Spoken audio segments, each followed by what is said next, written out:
जय जगन्नाथ। राधे श्रीकृष्ण। रात्र 12टा परे आपण खाउछंती कि खाद्य सावधान। एपरी जदि आपण करूछंती ताहाले आपणको एही सबु दंडर ज्वाला सह्य करबाकू पड़िबो। बहुत बड़ बड़ दुर्घटना आपणक साथीरे घटिबाकू जीव। बहुत पाप मध्य आपणको घ्यास करिबो।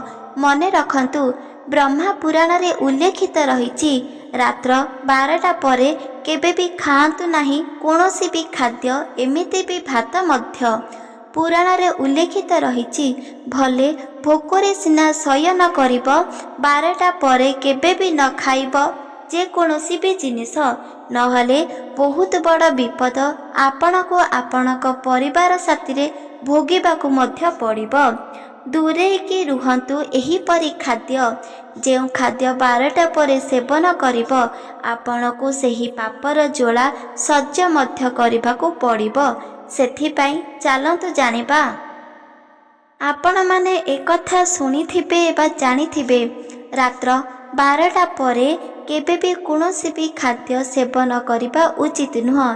किंतु एकथा जानिछंती कि काहेकि रात्र 12टा परे कोनोसी भी खाद्य को सेवन करा जाए नाही, कोनोसी भी जल को मध्य पान करा जाए नाही। एहीपरि कले बहुत बड़रू बड़ दंड भोगिबाकू मध्य पड़ी थाए, जहाँकि केवल ब्रह्मा पुराण रे आउ गरुड़ पुराण रे उल्लेखित रहिछि। सेही सबु कथा चालंतु जानिबा। काहेकि मनुष्य माने रात्र 12टा परे सेवन जदि करिवे ताहाले बहुत बड़ दंड लागिबो। आउ एही दंडर जोला अत्यधिक कष्ट थाए, जंत्रणा थाए। सेथिपाई आपण मने रखंतु। आपण माने गरुड़ पुराण किंबा ब्रह्मा पुराण को जदि निजे शयन करूछंती, मने रखंतु आपणक जीवन निहाती भाबरे परिवर्तन घटिबो। काहेकि ना स्वयं ब्रह्मा देवता कहिछंती जे कोनोसी व्यक्ति जदि मन ध्यान देई एही ब्रह्मा पुराण को श्रवण करूछंती ताहाले केबे भी कोनोसी विपद दुर्घटना ताको स्पर्श करि पारिबो नाही। आउ सदा सर्वदा तांकर मंगल हेबो। जे कोनोसी व्यक्ति जदि एही भागवत को बा जे शास्त्र को श्रवण करूछंती ताहाले मने रखंतु एहा श्रवण करिबा द्वारा अटकी जाइथिबा काम मध्य आपणकर संपूर्ण भावरे पूर्ण हेबो। एहा सत्य होइठाए। मने रखंतु रात्र 12टा परे केबे भी कोनोसी खाद्य सेवन करिबा उचित नुह। एहार प्रकृत कारण ब्रह्मा पुराण रे उल्लेखित रहिछि। भगवान ब्रह्मा सृष्टि करिछंती एही सुंदर पृथ्वी को। एही सुंदर पृथ्वी रे भगवान ब्रह्मा विष्णु महेश्वर मध्य नियम अनुसार प्रत्येक कार्य को संपूर्ण भावरे करिबार नियम छाड़िछंती। एहा प्रत्येक व्यक्ति जानिछंती। ब्रह्मा पुराण रे उल्लेखित रहिछि गोटे दिन नारद मुनि भगवान ब्रह्मा पाखकु गले। आउ प्रश्न रखी कहिले। सेठाकु जाई सर्वप्रथमे प्रणाम करिले। आउ भगवान ब्रह्मा कहले, हे प्रभु, एही पृथ्वी पृष्ठरे काहेकि लोक माने रात्र हेले जल्दी शयन करंती? काहेकि से माने रात्र काले भोजन करंती नहीं? जेहेतु सारा दिन ताके जे कोनोसी खाद्य को सेवन करंती, आउ रात्र समय काहेकि से माने सेवन करंती नहीं? सेही समय भगवान ब्रह्मा नारद मुनिकर कथा सुनी बहुत खुशी हेले, हसिले मध्य। आउ ताके उत्तर माध्यम रे देले। काहेकि से माने सेवन करूनाहांती एकथा तो मते ज्ञात नहीं। खाली एतिके ज्ञात अछि कि से माने कोनोसी खाद्य केबे भी रात्र समय सेवन करती नहीं। आउ से समय ताके शयनर आवश्यकता रहिछि, विश्रामर आवश्यकता रहिछि। सेथिपाई ताके कोनोसी खाद्य को सेवन करती नहीं। भगवान ब्रह्माकर उत्तर शुणी नारद मुनि संतुष्ट हेले नहीं। आउ पुणी थरे आसीगले भगवान श्री हरि को पचारिबा पाई। ठीक से परिका हरि को प्रणाम करिले।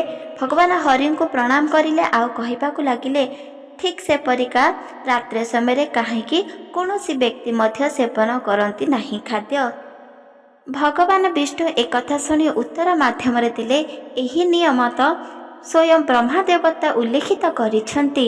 ଆପଣ କ'ଣ ଜ୍ଞାତ ନାହିଁ କି? ସେହି ସମୟରେ ଭଗବାନ ବିଷ୍ଣୁ ଆଉ ମହେଶ୍ୱର ମଧ୍ୟ ଆସିଲେ, ଆଉ ବ୍ରହ୍ମା ମଧ୍ୟ ଆସିଗଲେ ଭଗବାନ ଶ୍ରୀହରିଙ୍କର କଥା ଶୁଣିବା ପାଇଁ। ନାରଦ ମୁନି ପଚାରିଥିବା ଏହି ପ୍ରଶ୍ନର ଉତ୍ତର ସ୍ୱୟଂ ବ୍ରହ୍ମା ଦେବତା ଦେଲେ, ଯାହା ଶୁଣିବା ଦ୍ୱାରା ବହୁତ କିଛି ପୁଣ୍ୟ ପ୍ରାପ୍ତ ହୋଇଥାଏ।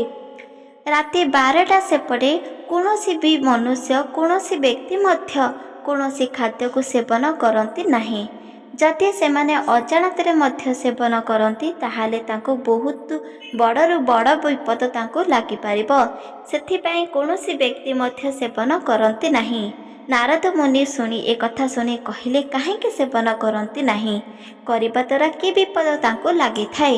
ସେହି ସମୟରେ ନାରଦ ମୁନିକୁ ବୁଝାଇ ଯାଇ ଭଗବାନ ବିଷ୍ଣୁ, ବ୍ରହ୍ମା ଆଉ ମହେଶ୍ୱର କହିବାକୁ ଲାଗିଲେ, ଗୋଟିଏ ଦିନ ଯେତେବେଳେ ଏହି ସୁନ୍ଦର ପୃଥିବୀକୁ ସୃଷ୍ଟି କରିଥିଲେ ଭଗବାନ ବ୍ରହ୍ମା, ବିଷ୍ଣୁ, ମହେଶ୍ୱର, ସେହି ସମୟରେ ଗୋଟିଏ ଆତ୍ମା ଆସିଲା ଆଉ ଭଗବାନ ବ୍ରହ୍ମାକୁ ପଚାରିଲା, ହେ ପ୍ରଭୁ, ମୋତେ ଏହି ପୃଥିବୀରେ ଜନ୍ମ ଦେଲ ସତ, ଯେହେତୁ ବୟସ ହେଲା ପରେ ମୋର ମୃତ୍ୟୁବରଣ ଘଟିଲା, କିନ୍ତୁ ମୁଁ ହେଉଛି ଗୋଟିଏ ଆତ୍ମା, ଆଉ ଏ ଆତ୍ମା କେଉଁଠି ରହିବ?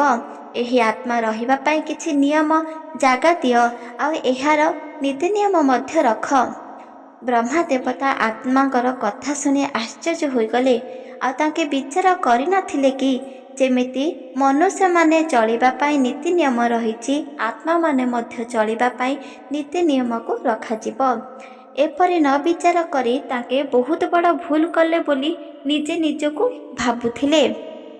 ସେତେବେଳେ ଭଗବାନ ବ୍ରହ୍ମା, ବିଷ୍ଣୁ, ମହେଶ୍ୱରକୁ ଡକେଇଲେ ଆଉ ଦୁଇ ଜଣଙ୍କୁ କହିବାକୁ ଲାଗିଲେ ଯେ ଆତ୍ମାଙ୍କର ମଧ୍ୟ କିଛି ନିୟମ ରଖିବାକୁ ପଡ଼ିବ, ଯେହେତୁ ତାଙ୍କେ ଏହି ପୃଥିବୀ ପୃଷ୍ଠରେ ବାସ କରିବେ। ସେହି ସମୟରେ ଭଗବାନ ଶ୍ରୀହରି ପ୍ରେତ ଆତ୍ମାଙ୍କୁ ପଚାରିବାକୁ ଲାଗିଲେ, ଯିଏକି ଏହି ପୃଥିବୀରେ ଜୀବ ଜଗତରେ ବିଭିନ୍ନ ଜନ୍ତୁ, ପଶୁ, ପକ୍ଷୀ ଆଉ ମନୁଷ୍ୟମାନେ ମଧ୍ୟ ବାସ କରୁଛନ୍ତି, ତୁମକୁ ମଧ୍ୟ ବାସ କରିବାକୁ ପଡ଼ିବ। ଆତ୍ମାଟି ନିଶ୍ଚିତ ଭାବରେ ବହୁତ ଖୁସି ହେଲେ ଆଉ କହିବାକୁ ଲାଗିଲେ, ହଁ ପ୍ରଭୁ, ଆମେ ମଧ୍ୟ ବାସ କରିବୁ। ଯେହେତୁ ଏହି ପୃଥିବୀରେ ଜନ୍ମ ନେଲେ ସିନା ମନୁଷ୍ୟମାନେ, କିନ୍ତୁ ବୟସ ଅନୁଷ୍ଠାନରେ ତାଙ୍କର ମୃତ୍ୟୁବରଣ ଘଟୁଛି। କିଛି ଆତ୍ମା ତ ପୁଣ୍ୟ ଅର୍ଜନ କରୁଛନ୍ତି, ଆଉ କିଛି ଆତ୍ମା ତ ପାପ ଅର୍ଜନ କରୁଛନ୍ତି। ତାଙ୍କ ପାପ ପଛରେ ତାଙ୍କୁ ଦଣ୍ଡ ବି ମଧ୍ୟ ନିହାତି ଭାବରେ ମିଳୁଛି। ସେହି ସମୟରେ ଭଗବାନ ବ୍ରହ୍ମା ନିୟମ ଅନୁଯାୟୀ କହିଲେ କି ଦିନ ସାରା କେବଳ ମନୁଷ୍ୟମାନେ ବାସ କରିବେ, ବିଭିନ୍ନ କୀଟ ପତଙ୍ଗ, ପଶୁ ପକ୍ଷୀ ବାସ କରିବେ। ଯେଉଁ ସମୟ ରାତ୍ର ଘଟିବ, ସେହି ରାତ୍ର ସମୟରେ କେବଳ ପ୍ରେତାତ୍ମା ବା ଆତ୍ମାମାନେ ବାସ କରିବେ। ଏକଥା କହି ପୁଣି ଏକ ଦିନ ଲଗାଇ ଦେଲେ।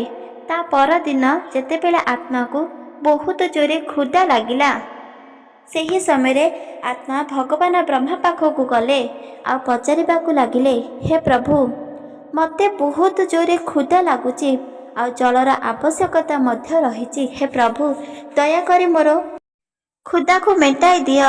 ମୋତେ କିଛି ନା କିଛି ଭୋଜନ କରିବା ପାଇଁ ଖାଦ୍ୟର ଆବଶ୍ୟକତା ରହିଛି, ମୋତେ ନିହାତି ଭାବରେ ଦିଅ। ବ୍ରହ୍ମା ଦେବତା ଏକଥା ଶୁଣି ଆଶ୍ଚର୍ଯ୍ୟ ହୋଇଗଲେ। ତାଙ୍କେ ଭୁଲି ଯାଇଥିଲେ ପ୍ରକୃତ ସତ୍ୟତା, ଯେମିତି ପଶୁପକ୍ଷୀ, କୀଟ ପତଙ୍ଗ ଆଉ ମନୁଷ୍ୟମାନଙ୍କୁ ମଧ୍ୟ କ୍ଷୁଧା ଲାଗୁଛି ଆଉ ଜଳର ଆବଶ୍ୟକତା ରହିଛି।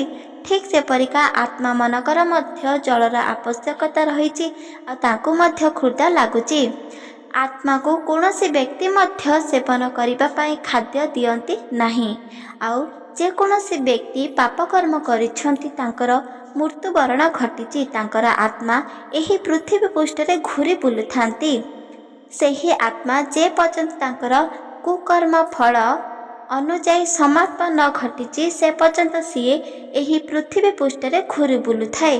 ଏହା ଏକ ସତ୍ୟ ଅଟେ। ସେତେବେଳେ ବ୍ରହ୍ମା ଦେବତା ବିଚାର କରି ଆତ୍ମାକୁ କହିବାକୁ ଲାଗିଲେ, ତୁମକୁ ନିହାତି ଭାବରେ କିଛି ନା କିଛି ଉପାୟ ବାହାର କରିବୁ। ଆତ୍ମା ସେଠାରୁ ଚାଲିଗଲେ। ବ୍ରହ୍ମା, ବିଷ୍ଣୁ, ମହେଶ୍ୱର ଏକତ୍ରିତ ହେଲେ ଆଉ ତାଙ୍କେ ବିଚାର କରିଲେ, କିପରି ଏହି ଆତ୍ମାକୁ ଶାନ୍ତିରେ ରହିବା ପାଇଁ କିଛି ଜାଗାର ଆବଶ୍ୟକତା ରହିଛି, ଖାଦ୍ୟର, ଜଳର ମଧ୍ୟ ଆବଶ୍ୟକତା ରହିଛି। ସେହି ସମୟରେ ଭଗବାନ ଶ୍ରୀହରି ବ୍ରହ୍ମାକୁ କହିବାକୁ ଲାଗିଲେ, ଆତ୍ମାର ସବୁଠାରୁ ଦଣ୍ଡ ହେଉଛି ଏହି କ୍ଷୁଧା ଦଣ୍ଡ। ଯମ ପାଖରେ ଯେତେ ମଧ୍ୟ ଦଣ୍ଡ ରହିଛି ସବୁଠାରୁ ଅନ୍ୟତମ ହେଉଛି ଏହି କ୍ଷୁଧା ଯେତେବେଳେ କୌଣସି ବ୍ୟକ୍ତି ବା ମନୁଷ୍ୟକୁ ଲାଗୁଛି ତାହେଲେ ତାର ଚତୁଃପାର୍ଶ୍ୱ ଅନ୍ଧାର ଦେଖାଯାଉଛି। ଠିକ୍ ସେପରିକା ଗୋଟେ ଆତ୍ମାକୁ ମଧ୍ୟ ଏପରି ଅନୁଭବ ହେଉଛି। ସେହି ସମୟରେ ବିଚାର କରିଲେ କି ଯେମିତି ହେଉଥାଉ ନା କାହିଁକି ଆମେ ଏହି କ୍ଷୁଧାର ନିୟମ କିଛି ମାନିବାକୁ ପଡ଼ିବ। ସେତେବେଳେ ଭଗବାନ ବ୍ରହ୍ମା ଉଲ୍ଲେଖିତ କରି କହିଲେ କି ସାରା ଦିନ କେବଳ ପଶୁ ପକ୍ଷୀ କୀଟ ପତଙ୍ଗ ମନୁଷ୍ୟମାନେ ସେବନ କରିବେ। ରାତି 12ଟା ପରେ ଯେକୌଣସି ବ୍ୟକ୍ତି ଯଦି ଖାଦ୍ୟ ଜଳ ଆବଶ୍ୟକତା ରହିଛି ତାଙ୍କେ ସେବନ କରୁଛନ୍ତି, ତାଦ୍ୱାରା ଆତ୍ମାମାନେ ମଧ୍ୟ ସେବନ କରିପାରିବେ। ଏହି ନିୟମ କରାଗଲା। ଠିକ୍ ସେପରିକା ଯେକୌଣସି ବ୍ୟକ୍ତି 12ଟା ପରେ ରାତ୍ର 12ଟା ସେପଟେ ଯେକୌଣସି ଖାଦ୍ୟ ସେବନ କରୁଛନ୍ତି ତାହା ଏକ ପ୍ରେତାତ୍ମା ଭୂତଗଣ ସେବନ କରନ୍ତି କିମ୍ବା କୌଣସି ମନୁଷ୍ୟ ସେବନ କରିପାରନ୍ତି ନାହିଁ। ଏକଥା ପୌରାଣିକ ମତରେ ବ୍ରହ୍ମା ପୁରାଣରେ ମଧ୍ୟ ଉଲ୍ଲେଖିତ ରହିଛି, ଯାହା ଏକ ପ୍ରତ୍ୟେକ ମନୁଷ୍ୟ ଜାଣିବା ଆବଶ୍ୟକତା। ଏବେ ମନେ ରଖନ୍ତୁ, ଯେହେତୁ ରାତି 12ଟା ନ ହେବା ପୂର୍ବରୁ ପ୍ରତ୍ୟେକ ମନୁଷ୍ୟମାନେ ସେବନ କରିଥାନ୍ତି ଯେକୌଣସି ଖାଦ୍ୟ, ରାତି 12ଟାରୁ 3ଟା ପର୍ଯ୍ୟନ୍ତ କେବଳ ଭୂତ ପ୍ରେତମାନେ ବାସ କରନ୍ତି। ସେହି ଭିତରେ ଯେକୌଣସି ବ୍ୟକ୍ତି ଯାହା ବି କିଛି ଖାଦ୍ୟ ସେବନ କରନ୍ତି କେବଳ ଭୂତ ପ୍ରେତକୁ ପ୍ରାପ୍ତ ହୋଇଥାଏ, ଯେହେତୁ କ୍ଷୁଧାର ଜ୍ୱାଳା ତାଙ୍କୁ ସହ୍ୟ କରିବାକୁ ପଡ଼ିନଥାଏ। 3ଟାରୁ 6ଟା ପର୍ଯ୍ୟନ୍ତ ବ୍ରହ୍ମ ମୁହୂର୍ତ୍ତ ବୋଲି କୁହାଯାଏ, ଯାହାକି ବ୍ରହ୍ମ ପୁରାଣରେ ଉଲ୍ଲେଖିତ ରହିଛି। ସେହି ସମୟରେ ଭଗବାନ ବ୍ରହ୍ମା ଯେକୌଣସି ବ୍ୟକ୍ତି ଯଦି ପ୍ରାତଃ ସମୟରୁ ଶଯ୍ୟାକୁ ତ୍ୟାଗ କରି ସ୍ନାନ କର୍ମ ସାରି ପୂଜାବିଧି କରନ୍ତି ତାହେଲେ ତାର ପ୍ରତ୍ୟେକ ମନସ୍କାମନା ପୂରଣ ହୋଇଥାଏ। କୋଟିଏ ତାର ମନସ୍କାମନା ଆଉ ସ୍ୱପ୍ନ ମଧ୍ୟ ସାକାର ହୋଇଥାଏ। ସେହି ସମୟକୁ ବ୍ରହ୍ମ ମୁହୂର୍ତ୍ତ ବୋଲି କୁହାଯାଏ। କିନ୍ତୁ 12ଟାରୁ 3ଟା ନ ହେବା ପର୍ଯ୍ୟନ୍ତ ଆପଣମାନେ କୌଣସି ବି ଖାଦ୍ୟ ସେବନ କରନ୍ତୁ ନାହିଁ। ଆଉ ଯଦି ଆପଣ ଏପରି ସେବନ କରନ୍ତି ତାହେଲେ ମନେ ରଖନ୍ତୁ ଆପଣଙ୍କୁ ଏହାର ଦଣ୍ଡ ଭୋଗିବାକୁ ପଡ଼ିବ। ଆଉ ସେହି ଦଣ୍ଡ ହେଉଛି କେବଳ ଗୋଟିଏ ଦିନ, ଯେଉଁଦିନ ଆପଣ ରାତ୍ର ସମୟ 12ଟା ସେପରେ କୌଣସି ଖାଦ୍ୟକୁ ସେବନ କରିଥାନ୍ତି ତାହେଲେ ସେହି ଗୋଟିଏ ଦିନକୁ ଆପଣଙ୍କ ମନ ଭଲ ରହିବ ନାହିଁ, ଦେହ ଅସୁସ୍ଥ ରହିବ। ଏହା ସତ୍ୟ ଅଟେ। ଆପଣଙ୍କର କିଛି ନା କିଛି ଦେହ ଅସୁସ୍ଥ ହେବ। ସେଥିପାଇଁ ରାତ୍ର ସମୟରେ କେବେ ବି କୌଣସି ଖାଦ୍ୟ ସେବନ କରନ୍ତୁ ନାହିଁ। ଆଉ ତାଠାରୁ ବଡ଼ ଦୁର୍ଘଟଣା ଘଟିବ ଆପଣଙ୍କ ପରିବାର ସାଥିରେ ମଧ୍ୟ। ଏହାକୁ ନିହାତି ଭାବରେ ପୁରାଣ ଅନୁଯାୟୀ କାର୍ଯ୍ୟ କରନ୍ତୁ। କୌଣସି ବି ଦୁଃଖ କଷ୍ଟ ଆପଣଙ୍କୁ ସ୍ପର୍ଶ କରିପାରିବ ନାହିଁ। ଏହା ସତ୍ୟ ଅଟେ। ଏବେ ଚାଲନ୍ତୁ ଜାଣିବା ଭଗବାନ ବ୍ରହ୍ମା ବିଷ୍ଣୁ ମହେଶ୍ୱର ଏହି ନିୟମକୁ କଲାବେଳେ କାହିଁକି ଆଉ କିପରି ଏମିତିକା ପ୍ରେତ ଆତ୍ମା ପାଇଁ ଉଲ୍ଲେଖିତ କରାଯାଇଛି ସେ ବିଷୟରେ ମଧ୍ୟ ଆମେ ଜାଣିପାରିବା। ଗରୁଡ଼ ପୁରାଣରେ ଉଲ୍ଲେଖିତ ରହିଛି, ଯେମିତିକା ମନୁଷ୍ୟମାନେ ଖାଦ୍ୟକୁ ସେବନ କରନ୍ତି ଠିକ୍ ସେପରିକା ପ୍ରେତ ଆତ୍ମାକୁ ମଧ୍ୟ ସେବନ କରିବାକୁ ପଡ଼ିଥାଏ ଖାଦ୍ୟ। କୁହାଯାଏ କି ବା ପୌରାଣିକରେ ଉଲ୍ଲେଖିତ ମଧ୍ୟ ରହିଛି, ପ୍ରେତ ଆତ୍ମା ଯେତେବେଳେ ମୃତ୍ୟୁବରଣ କରନ୍ତି ସେହି ସମୟରେ 13 ଦିନ ଯାକ ତାଙ୍କ ଘରର ଲୋକ ଯାହା ବି କିଛି ଖାଦ୍ୟ ସେବନ କରିବା ପାଇଁ ଦିଅନ୍ତି ସେମାନେ ସେବନ କରନ୍ତି। ତାପରେ ବର୍ଷକୁ ଥରେ ପିତୃ ଶ୍ରାଦ୍ଧ ଆସେ।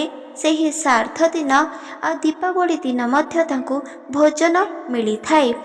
ବର୍ଷ ସାରା ତାଙ୍କୁ କ୍ଷୁଧାରେ ରହିବାକୁ ପଡ଼ିଥାଏ। ଯେଉଁଦିନ ପିତୃ ଶ୍ରାଦ୍ଧ ନହେଲେ ମରିବାର ଦିନ ତାଙ୍କୁ ଶ୍ରାଦ୍ଧ ଦିଆଯାଏ, ସେହିଦିନ ତାଙ୍କେ ସେବନ କରନ୍ତି।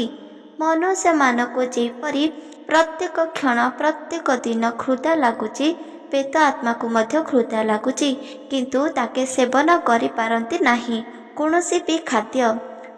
ଯଦି କୌଣସି ବ୍ୟକ୍ତି 12ଟା ସେପଟେ ଯଦି କୌଣସି ଖାଦ୍ୟକୁ ସେବନ କରନ୍ତି ତାହେଲେ ସେହି ସବୁ ଖାଦ୍ୟ ତାଙ୍କୁ ପ୍ରାପ୍ତ ହୋଇଥାଏ ଆଉ ତାଙ୍କୁ ଗୋଟିଏ ଦିନର ଦଣ୍ଡ ବିଲକୁଲ ବି ଭୋଗିବାକୁ ପଡ଼ିନଥାଏ। ଆଉ ସେହି ଦଣ୍ଡ ସେହି ମନୁଷ୍ୟକୁ ପ୍ରାପ୍ତ ହୋଇଥାଏ ଯେଉଁ ମନୁଷ୍ୟ ରାତ୍ର ସମୟରେ ଭୋଜନ ସ୍ୱୀକାର କରନ୍ତି। ସେଥିପାଇଁ ତ ଶାସ୍ତ୍ରରେ ଉଲ୍ଲେଖିତ ରହିଛି। ଏମିତି ସତ୍ୟ ହୋଇଥାଏ ଯଦି କୌଣସି ବ୍ୟକ୍ତି ରାତ୍ର ସମୟରେ ଖାଦ୍ୟ ସେବନ କରନ୍ତି ତାଙ୍କ ସାଥିରେ ଯଦି କିଛି ଦୁର୍ଘଟଣା ଘଟିଥାଏ ତାହେଲେ ମଧ୍ୟ ରାତ୍ର ସମୟରେ ଖାଇବା ବଜେସେ ଏପରି ମଧ୍ୟ ଘଟିଥାଏ। ସେଥିପାଇଁ ଆପଣମାନେ ଦୂରେଇକି ରୁହନ୍ତୁ। 12ଟା ସେପଟେ ରାତ୍ର ସମୟରେ କୌଣସି ବି ଖାଦ୍ୟକୁ ସେବନ କରନ୍ତୁ ନାହିଁ। ଭଲରେ ଆପଣ ଭୋକରେ ଶୟନ କରନ୍ତୁ କିମ୍ବା ଖାଦ୍ୟକୁ ସେବନ କରନ୍ତୁ ନାହିଁ। ଏ କଥାକୁ ମଧ୍ୟ ମନେ ରଖନ୍ତୁ। ଗରୁଡ଼ ପୁରାଣରେ ଉଲ୍ଲେଖିତ ରହିଛି ଏହି କ୍ଷୁଧାର ଦଣ୍ଡ ସବୁ ଦଣ୍ଡଠାରୁ କିଛି ଅଲଗା ହୋଇଥାଏ ଆଉ ଏହି ଦଣ୍ଡ ସବୁ ଦଣ୍ଡଠାରୁ ବହୁତ କଷ୍ଟଦାୟିତ ହୋଇଥାଏ। ସେଥିପାଇଁ ସବୁଦିନେ ମନେ ରଖନ୍ତୁ ଆପଣ ଯାହା ବି କିଛି ଖାଦ୍ୟ ସେବନ କରନ୍ତୁ ନା କାହିଁକି କିଛି ପଶୁପକ୍ଷୀକୁ ମଧ୍ୟ ଖାଦ୍ୟ ପାନୀୟ ନିହାତି ଭାବରେ ଦିଅନ୍ତୁ। ଏହା କରିବା ଦ୍ୱାରା ଆପଣଙ୍କ ଜୀବନରେ କୌଣସି ବି ଦୁଃଖ କଷ୍ଟ ରୋଗ ଭୋଗିବାକୁ ପଡ଼ିନଥାଏ। ଏହା ସତ୍ୟ। ଆପଣମାନଙ୍କୁ ଏହି ଗରୁଡ଼ ପୁରାଣ ଆଉ ବ୍ରହ୍ମା ପୁରାଣରେ ଉଲ୍ଲେଖିତ ରହିଥିବା ଏହି 12ଟା ସେପଟେ ନ ଖାଇବା କଥା କିପରି ଲାଗିଲା କମେଣ୍ଟ ମାଧ୍ୟମରେ ନିଶ୍ଚିତ ଭାବରେ ଜଣାଇ ପାରିବେ। ଏହି ଭିଡ଼ିଓ ଯଦି ଆପଣମାନଙ୍କୁ ଭଲ ଲାଗିଛି ଚ୍ୟାନେଲକୁ ସବସ୍କ୍ରାଇବ୍ କରିଦିଅନ୍ତୁ, ଲାଇକ୍ କରିଦିଅନ୍ତୁ, କମେଣ୍ଟ କରିଦିଅନ୍ତୁ। ରହୁଛି। ଜୟ ଜଗନ୍ନାଥ, ଜୟ ମା ଲକ୍ଷ୍ମୀ, ଜୟ ଶ୍ରୀକୃଷ୍ଣ, ରାଧେ ରାଧେ ରାଧେ ଶ୍ରୀକୃଷ୍ଣ।